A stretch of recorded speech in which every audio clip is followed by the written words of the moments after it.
Okay, let's unpack this.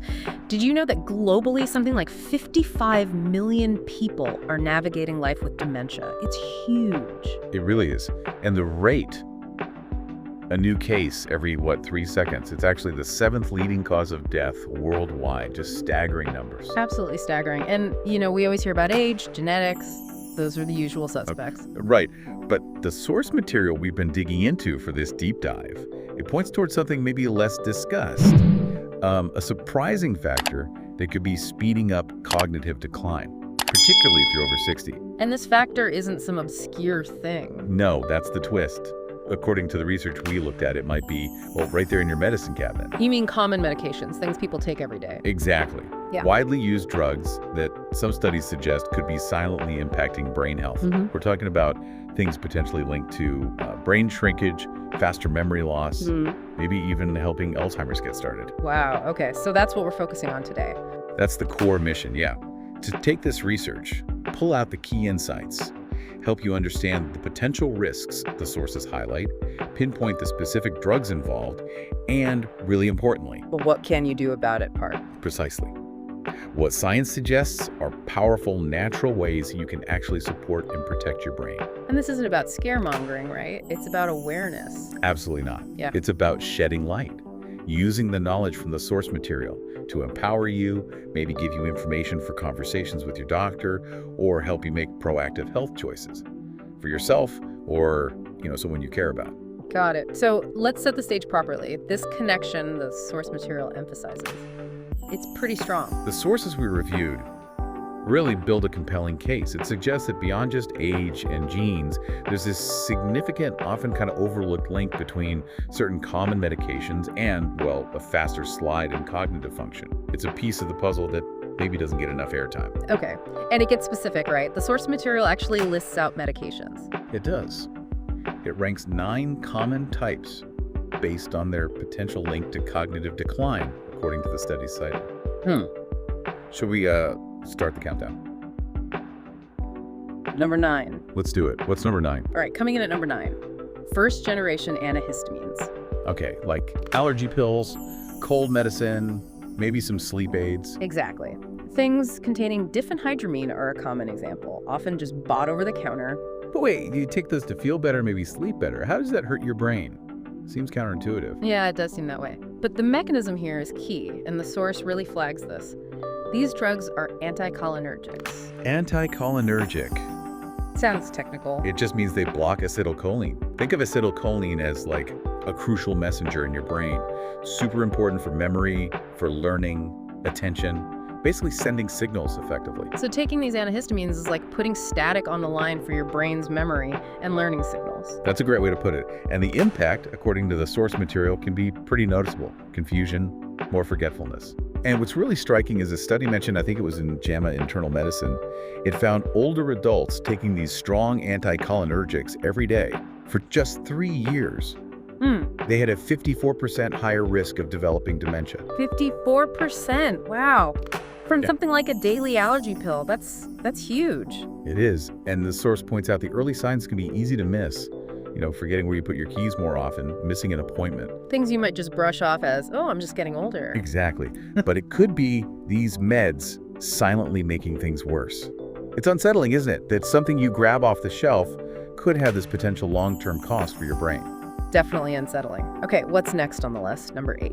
Right, number 8, benzodiazepines. These are prescription drugs, often for anxiety, sometimes insomnia, muscle spasms. Names like diazepam, lorazepam, alprazolam, those kinds of things. Yeah, those are common examples. People often use them for quick relief, from anxiety or if they can't sleep. And they work for that short term. They do. But the research the source highlights specifically points to long-term use. We're talking more than 3 months. That's linked to memory issues, confusion, even actual structural changes seen in the brain. How do they work? What's the mechanism there? They boost GABA activity.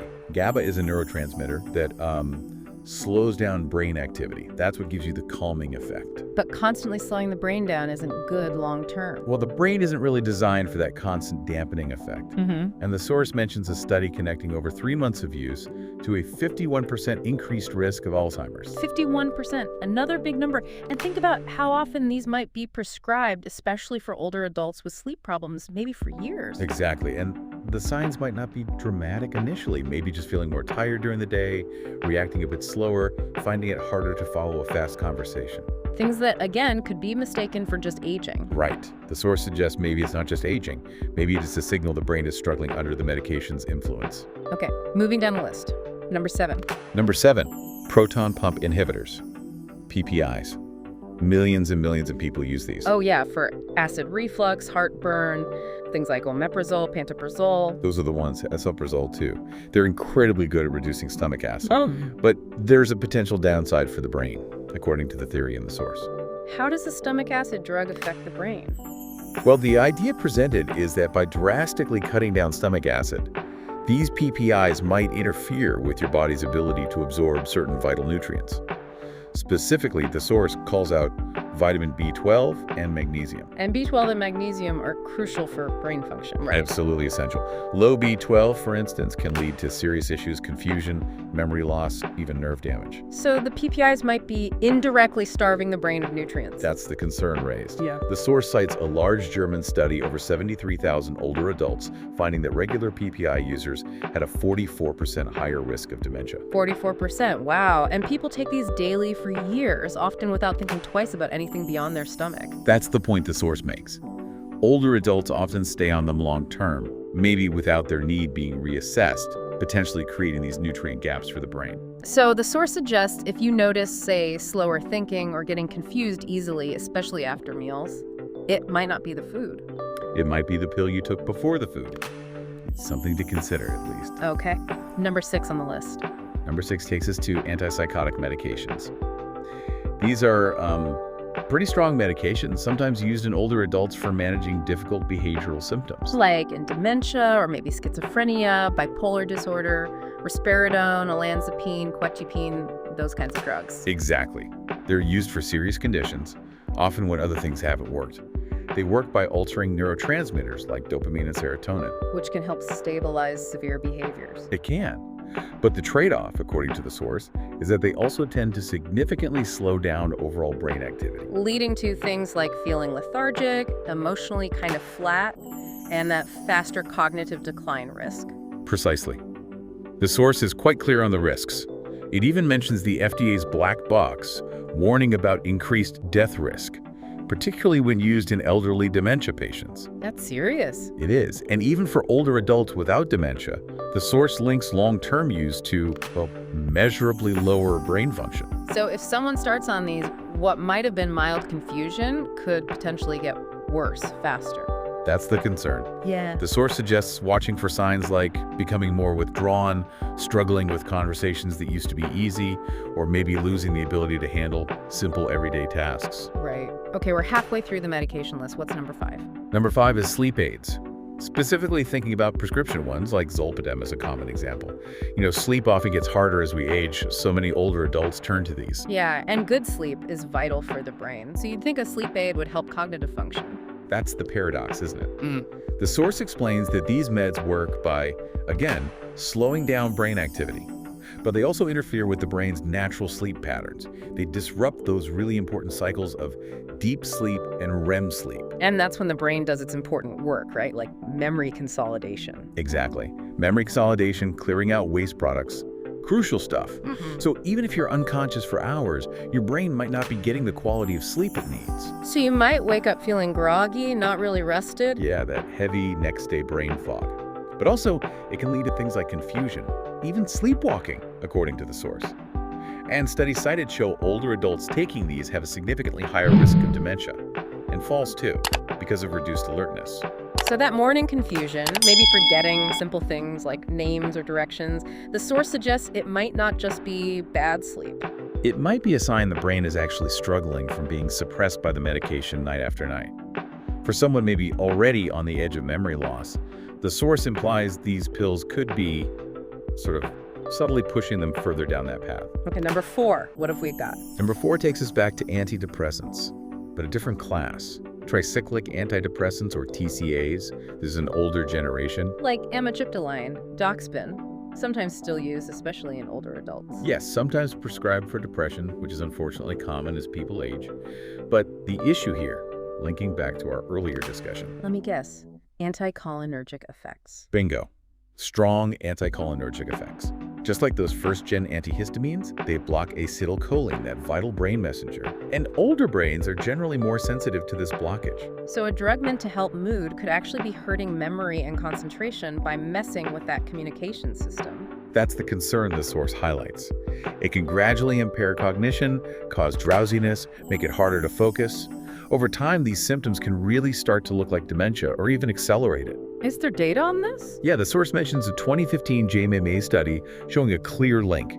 Higher doses or longer use of anticholinergic drugs like these TCAs meant a higher dementia risk. It was dose-dependent. The source points out that even though there are newer antidepressants with fewer of these side effects, These older TCAs still get prescribed sometimes, so the advice from the source is, if you or someone you know is on a TCA and starts showing more confusion, memory problems, attention issues, really consider if the medication itself could be contributing. It's worth a conversation with the doctor, definitely. that makes sense. Okay, number 3.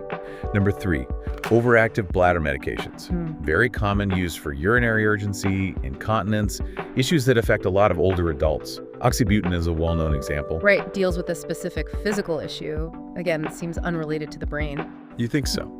But here we go again. This is another group of drugs with strong anticholinergic properties. So they also block acetylcholine. It seems like this is a recurring theme. It really is a major mechanism highlighted in the source material across several drug classes, and the impact on cognition is direct. What did the study show for these bladder meds? The source points to a UC study that found older adults taking these didn't just do worse on memory tests. They actually had smaller brain volume. Smaller brain volume, like actual shrinkage. Yes, observable shrinkage in brain areas critical for memory, learning, and thinking. That's a pretty stark finding. That is stark. And again, people might be on these for months, even years, without connecting it to any mental fogginess they might be feeling. Exactly. So the source suggests if you've noticed increasing confusion, maybe finding it harder to plan things, or just not feeling as sharp mentally, and you're taking one of these meds, it's definitely worth asking your doctor if there could be a link. Okay, we're down to the final 2. What's number 2? Number 2, statins. These are everywhere, hugely prescribed, especially for older adults. For lowering cholesterol, right? Reducing heart disease risk. Atorvastatin is one people probably know. That's right, and it's really important to state up front. As the source does, statins are lifesavers for many. They prevent heart attacks, strokes, crucial for cardiovascular health, no question. But there's a but coming. There's a nuance the source material raises regarding the brain. We think of cholesterol as bad, but the brain actually needs a fair amount of it. Needs it? How much? About 25% of your body's total cholesterol is found in your brain. It's literally part of the structure of your neurons, your brain cells. Essential for building them, maintaining them, helping them communicate. Okay, so statins lower cholesterol everywhere, including the brain. That's the point. By design, they lower cholesterol systemically. And the source suggests that lowering it in the brain might interfere with making key neurotransmitters. It mentions serotonin and dopamine specifically. Which are vital for mood, memory, learning. Exactly. So the potential issue raised is whether a drug protecting your heart could inadvertently be causing some challenges for your brain function. Is there evidence of memory issues linked to statins? The source cites a study, I think from the Journal of Pharmacology, where 75%, 3/4 of patients who reported memory problems while on statins actually saw those problems improve when they stopped the medication. 75% saw improvement after stopping. That's significant. It is. But again, the source is careful not to say statins are bad overall. It's about weighing benefits and risks. The takeaway is, if you start having new memory issues after starting a statin, the source strongly suggests bringing this up with your doctor. Maybe alternatives or dosage changes could be explored. Right, an informed conversation is key. Okay, we've reached number 1. The medication type the source identifies as having the highest potential cognitive risk. And number one isn't actually a single drug. It's the cumulative effect, the pileup of taking multiple medications that each have those anticholinergic effects we keep talking about. So it's the combination punch. Exactly. We've already hit on several. Certain antihistamines, those older TCAs, the overactive bladder meds. Maybe someone's taking one for allergies, another to help sleep, maybe a third for a different issue. And unknowingly, they're all hitting that same acetylcholine system in the brain. Precisely. The source emphasizes that these effects stack up. It creates this powerful combined impact, significantly lowering acetylcholine to a point where memory, learning, concentration, even basic functions can start to seriously falter. That makes intuitive sense, attacking the same system from multiple directions. Is there strong data on this cumulative effect? Very strong, according to the source. It highlights a big 10-year study, over 30,000 older adults. It found those with the highest total exposure to anticholinergic drugs at a 54% higher risk of dementia. 54% again. Yes. And here's a really concerning part. That higher risk remained even if they had stopped taking those drugs years before dementia symptoms actually showed up. Years before. So the damage might already be done even after stopping. That's the implication, and it's quite alarming. The source uses strong language, calling these combinations like slow poisons for the brain. And because these anticholinergic properties pop up in so many different things, cough syrups, sleep aids, anti-nausea pills. Right. It's easy for older adults, especially if they see multiple doctors, to end up taking several anticholinergics at the same time without anyone realizing the combined load. That's why the source ranks this cumulative exposure as the #1 risk. Wow. That's a lot to take in. Realizing these common meditations, things we often rely on, might have these hidden cognitive costs, especially as we get older. It is. And that slow creep of symptoms, easily mistaken for just getting older, that's a major concern highlighted. It really is. But okay, we focused a lot on the potential risks. The good news, as you mentioned earlier, is that the source material doesn't just leave us there. Absolutely not. Knowledge of the risks is step one, but it's not the whole story. The research also pivots to what you can do. Proactive, natural steps to support and protect your brain health right now. Things that science suggests can help fight inflammation, protect brain cells, boost cognitive function. Exactly. The source identifies specific foods that seem to be particularly powerful allies for your brain. Okay, let's shift gears then. From potential threats to potential protectors, the source highlights 3 key food groups. Yes, 3 standouts that, based on the research cited, every older adult might want to consider adding to their regular diet. Let's dive in. What's number 3 on the brain boosting list? Number 3, blueberries, often called brain berries or brain fruit. And for good reason, I assume. What makes them so special? The source points to their incredibly high levels of antioxidants, particularly compounds called anthocyanins. Think of these antioxidants as fighting off oxidative stress in the brain. Oxidative stress, like rust on brain cells. That's a great analogy the source uses. Yes, they help protect your brain cells from that kind of damage accumulating over time. Little protective shields. Does the research show actual benefits? Oh yes. Studies cited in the source link regular blueberry intake to improve memory and potentially delaying brain aging by, get this, up to 2.5 years. 2.5 years, that's significant. Isn't it?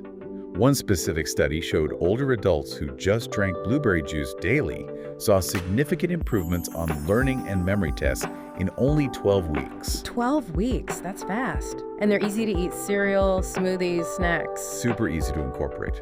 The source really frames it nicely. Every bite is like armor for your brain. Love that. Okay, what's number 2 on the good food list? Number 2, fatty fish. The source specifically calls out salmon and sardines. Fatty fish. Why those in particular? Is it the omega-3s? Exactly, omega-3 fatty acids. The source stresses these aren't just good fats. They're literally a major building block for your brain structure. Building blocks? How so? They help maintain the integrity of your neurons, your brain cells. They support the communication pathways between them. And they're also really important for reducing inflammation in the brain, which we know can be damaging long term. So they're helping build the brain's infrastructure and keeping the communication lines clear and fighting inflammation. That's a triple threat. Pretty much. And the research backs it up. The source mentions a big meta-analysis which found people eating fish at least once a week had a 60% lower risk of developing Alzheimer's compared to infrequent fish eaters. 60% lower risk just from eating fish once a week. It's a powerful statistic.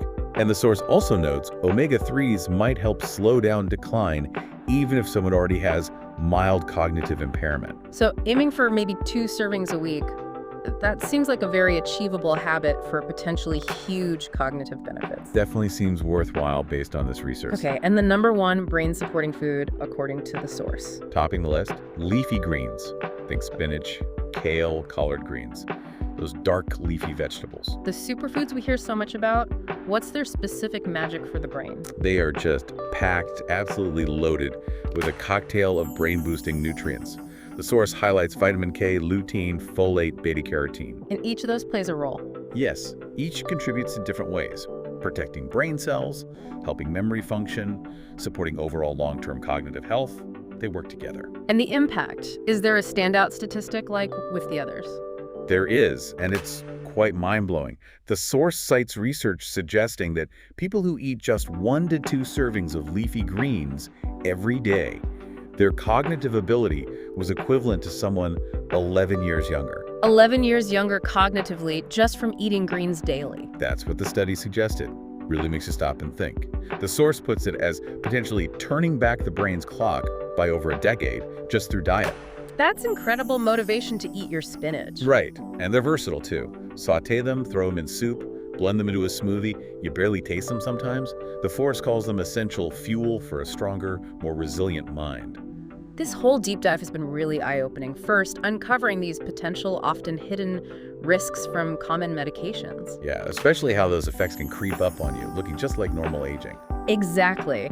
But then shifting to the positive, the empowering side, these concrete, natural steps with food that the science suggests can really make a difference. It really underscores that we're not just passive victims of aging or genetics.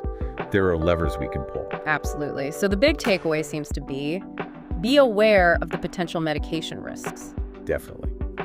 If you or someone you care about is taking any of those drugs we discussed, especially the anticholinergics, benzos, PPIs, maybe statins, and you're noticing cognitive changes, Talk to your doctor. Use this information as a starting point for a conversation. Ask about the risks, ask about alternatives, ask about dosages.